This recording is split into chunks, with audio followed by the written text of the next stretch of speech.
Troisième semaine de Carême. Comme les disciples, former une communauté. Les disciples persévéraient dans l'enseignement des apôtres, dans la communion fraternelle, dans la fraction du pain et dans les prières. Ils étaient chaque jour tous ensemble, assidus au temple. Ils rompaient le pain dans les maisons et prenaient leur nourriture avec joie et simplicité de cœur.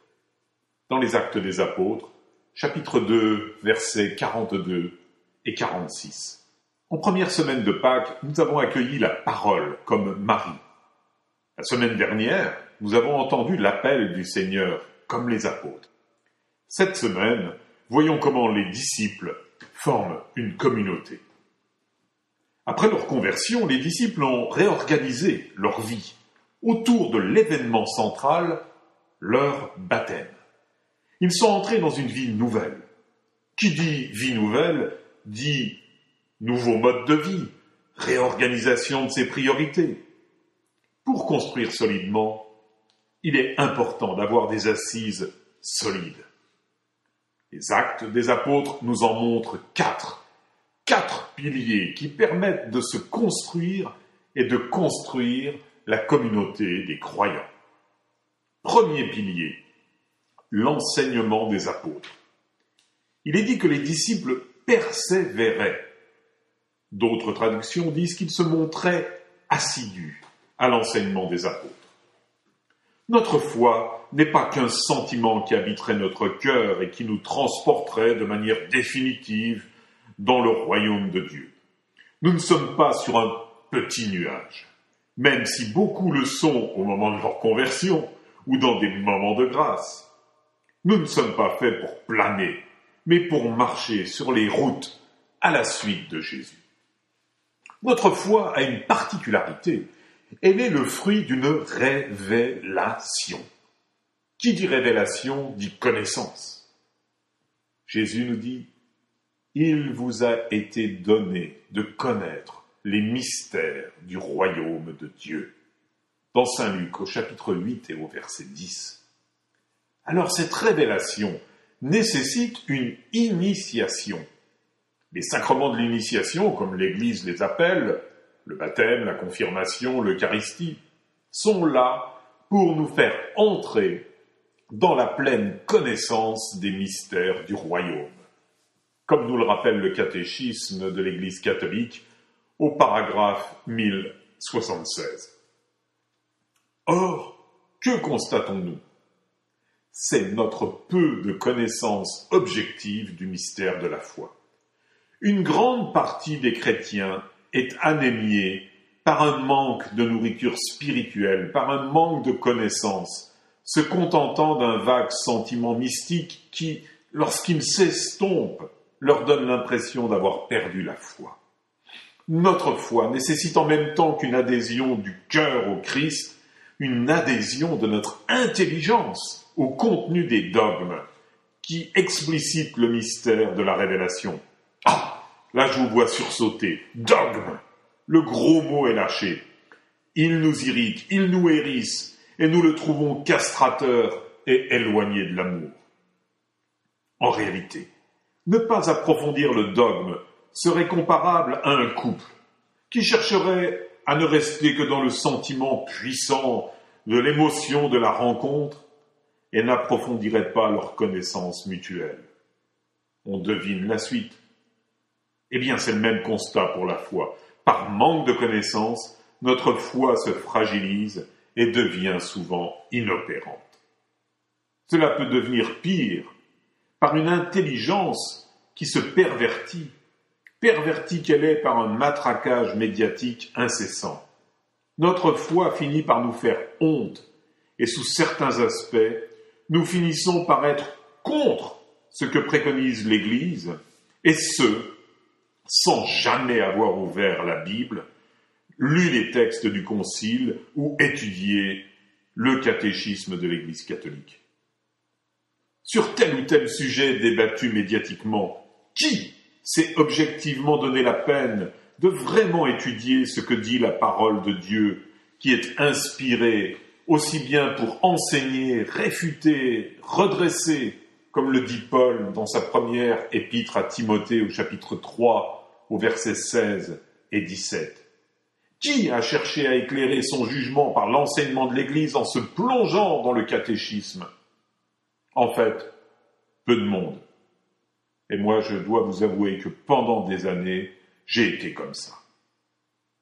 Pourtant, nous prenons position sous l'influence de nos propres idées, éclairées uniquement par nos a priori, par nos blessures, nos maigres connaissances, et surtout sous une certaine pression médiatique qui réduit à la caricature toutes les formes de réflexion. Et nous avons du mal à sortir de cela. J'en sais personnellement quelque chose. D'ailleurs, Benoît XVI, évêque de Rome, lors de sa dernière rencontre avec les prêtres de son diocèse, leur expliquait le Concile Vatican II en disant « Il y avait le Concile des Pères, le vrai Concile, mais il y avait aussi le Concile des médias. C'est presque un concile en soi, et le monde a perçu le Concile à travers eux, à travers les médias. » Il disait cela le 15 février 2013. Le deuxième pilier, c'est la communion fraternelle. C'est le pilier derrière lequel beaucoup d'entre nous se cachent. Les piliers, vous savez, c'est comme les trains. Un pilier peut en cacher un autre. Le pilier de la pudeur cache souvent celui de la communion fraternelle. Or, il semble bien que dans nos vies, cette dimension de communion fraternelle manque cruellement, et beaucoup d'ailleurs en souffrent. Est-ce une option dans la vie de foi? Les apparences le laissent supposer. Elle est une constituante pourtant, une constituante absolue de la foi chrétienne, parce que par le baptême, nous sommes incorporés à l'Église sous ces trois aspects, à la fois corps du Christ, peuple de Dieu et temple de l'Esprit Saint. Nous formons le corps du Christ, et Paul, le fondateur d'un grand nombre de communautés, rappelle que chacun a une fonction dans ce corps et que tout doit se vivre dans l'harmonie. Dans la première épître aux Corinthiens, chapitre 12, versets 12 à 31. Après avoir reçu la grâce personnelle et sanctifiante du baptême, notre vie n'est plus centrée sur elle-même, mais sur le Christ. Paul nous le rappelle dans sa deuxième épître aux Corinthiens, chapitre 5 et verset 15. Et tout nous est donné par surcroît, non pas en vue de notre bien propre, mais pour le bien commun. Dieu tient à ce que les grâces dont nous avons besoin, personnellement, passent par les mains de nos frères et sœurs dans la foi, afin d'accroître la communion fraternelle. Et c'est en vertu de ce principe non respecté que de nombreux chrétiens sont anémiés, parce que vivant par négligence et non par appel, une vie isolée.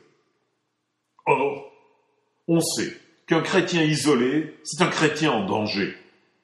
Non pas par son isolement, mais par le fait qu'il s'anémie, ne recevant pas, via la communion fraternelle, les grâces qu'il est en droit de recevoir. Seul, il ne peut manifester aux yeux du monde l'amour fraternel. Jésus souligne l'importance de cela. Il est dit que c'est à l'amour que vous aurez les uns pour les autres que l'on reconnaîtra que vous êtes mes disciples. Dans Saint Jean, au chapitre 13, verset 25, c'est à l'amour que vous aurez les uns pour les autres que l'on reconnaîtra que vous êtes mes disciples. Ce pilier, manquant dans la vie de beaucoup de chrétiens, cette vie devient bancale. La vie paroissiale en souffre énormément et s'épuise aussi sûrement qu'une eau est engloutie par les sables du désert. Tous les diocèses qui ont expérimenté la dimension de la communion fraternelle en favorisant la réunion de petits groupes de chrétiens une fois ou deux par semaine, en dehors de la messe du dimanche, ont vu leur rayonnement s'accroître et la foi porter du fruit. L'exemple de la création des cellules de maison, des cellules d'évangélisation par Don Piggi à Milan, est un exemple emblématique. Le troisième pilier, c'est la fraction du pain. Tous ceux qui goûtent à la communion fraternelle ressentent le besoin de la prolonger et finissent par l'enraciner dans la fraction du pain, dans l'Eucharistie. Puisque nous nous sommes donnés durant la semaine les uns aux autres, nous allons accueillir ensemble Dieu qui se donne à nous. L'Eucharistie est la nourriture du peuple de Dieu. Notre manne dans le désert des villes, dans les déserts intérieurs, dans les déserts affectifs, dans les déserts intellectuels que nous traversons. Elle est la prise en compte de cette parole du Christ, celui qui mange ma chair et boit mon sang à la vie éternelle. Ne disons-nous pas, il est grand le mystère de la foi. Le Seigneur nous a demandé de faire cela en mémoire de lui jusqu'à ce qu'il revienne. Là encore, la liturgie eucharistique est toute tendue vers cette unité du corps du Christ pour nous faire percevoir cette communion par lui, avec lui et en lui, qui ne peut déboucher que sur l'ouverture à la communion fraternelle. On ne se communie pas soi-même, on reçoit la communion. Le quatrième pilier, non pas des moindres, la prière. Dans un monde d'agitation, il est difficile de s'extraire de la pression du quotidien et des oppressantes obligations pour entrer dans cette forme de repos de Dieu. De plus, l'absence de temps de prière est justifiée chez beaucoup de chrétiens par le slogan « Oh, mes actions, c'est ma prière à moi ».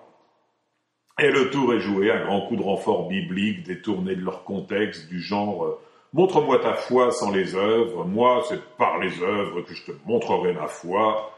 Le tour est joué. Enfin ça c'est pas dans Saint Jacques au chapitre 2 verset 18, le tour est joué, mais c'est une pirouette qui pour le coup ne vaut pas une cacahuète, car elle est souvent utilisée pour se dispenser d'une vie de prière, d'une vie d'écoute du Seigneur. Nous restons alors dans l'opposition stérile et anti-évangélique, action contre prière. À la fin, je vous raconterai une petite anecdote sur Jean-Paul II. Oh ben non, je vais vous la raconter tout de suite, ça ira tout aussi bien. C'est Jean-Paul II qui est dans un avion au-dessus de l'océan Indien. Jean-Paul II est en train de dire ses vêpres. Son secrétaire d'État, son second, lui dit « Saint-Père, nous venons de recevoir par radio un message urgent du Vatican. » Et Jean-Paul II de demander « Est-ce que c'est très urgent ?»« Oui, c'est très urgent. »« Est-ce que c'est très important ?» demande Jean-Paul II. « Oui, Saint-Père, extrêmement important. » Et Jean-Paul II de dire « Bon, alors, continuons la prière. » Ce quatrième pilier, qui est la prière, est un pilier triangulaire. Je m'explique. La première arête, c'est la prière personnelle. Prier dans le secret. C'est dans l'intimité de notre cœur. C'est en entrant dans un dialogue confiant, un cœur à cœur avec le Père, que s'enracine la première forme de prière. Nous trouvons ça dans Matthieu au chapitre 6, versets 5 et 6. Jésus nous y invite lorsqu'il nous donne le Notre Père aussi. C'est dans l'intimité, dans le secret, mais pas dans la solitude uniquement, car nous sommes dans la communion des saints lorsque nous prions. La deuxième arête de ce triangle, la prière communautaire. Partager la prière avec des frères et des sœurs, c'est le lieu où l'on peut exprimer et demander ensemble au Seigneur. Ce qui est appelé aussi la présence sacramentelle du frère. Selon la promesse de Jésus, je vous le dis encore, si 2 d'entre vous s'accordent sur la terre pour demander quoi que ce soit, cela leur sera accordé par mon Père qui est dans les cieux. Car là où 2 ou 3 sont réunis en mon nom, Je suis au milieu d'eux. Dans Matthieu, chapitre 18, versets 19 et 20. Or, cette prière fait cruellement défaut dans nos vies de foi. Et c'est pourtant dans cette forme de prière que sont accordés les charismes qui manifestent la grâce de Dieu dans la vie communautaire. Car Paul le dit dans sa première épître aux Corinthiens au chapitre 12, verset 7, « À chacun est donnée la manifestation de l'Esprit en vue du bien de tous. » Et c'est très dommageable de négliger cette forme de prière communautaire, car elle nous prive d'une grande partie de nos forces vives. Et la troisième arête de ce pilier triangulaire qu'est la prière, c'est la prière liturgique. Prière de désappropriation, où l'on ne prie plus pour soi, mais on prie pour les autres, hors de toute demande personnelle, de tout désir personnel, si ce n'est d'avoir comme seul désir de se mettre à l'unisson des intentions universelles. Cette forme de prière ne s'épanouit pas pleinement dans notre vie si les deux premières formes, la prière personnelle et la prière communautaire, n'existent. Le Concile Vatican II a souligné l'importance de la liturgie des heures, la prière du peuple de Dieu, et non pas uniquement la prière des clercs et des religieux. Cette prière ponctue la journée en communion avec toute l'Église priante. Voici, frères et sœurs, mis en valeur les 4 principes d'une vie de disciple. La vie de ceux qui, par le baptême, ont embrassé la foi au Christ, et ce, dès les premiers temps de l'Église. Et la puissance de ces principes ne s'est jamais démentie, car ils portent du fruit, et un fruit qui demeure en vie éternelle. Là où ces 4 piliers ne sont pas présents, la vie chrétienne est bancale, et l'ennemi, l'adversaire, le diable, n'a de cesse de la secouer notre vie pour qu'elle s'écroule. Soumettez-vous à Dieu, résistez au diable et il fuira loin de vous, dit Jacques au chapitre 4 et au verset 7.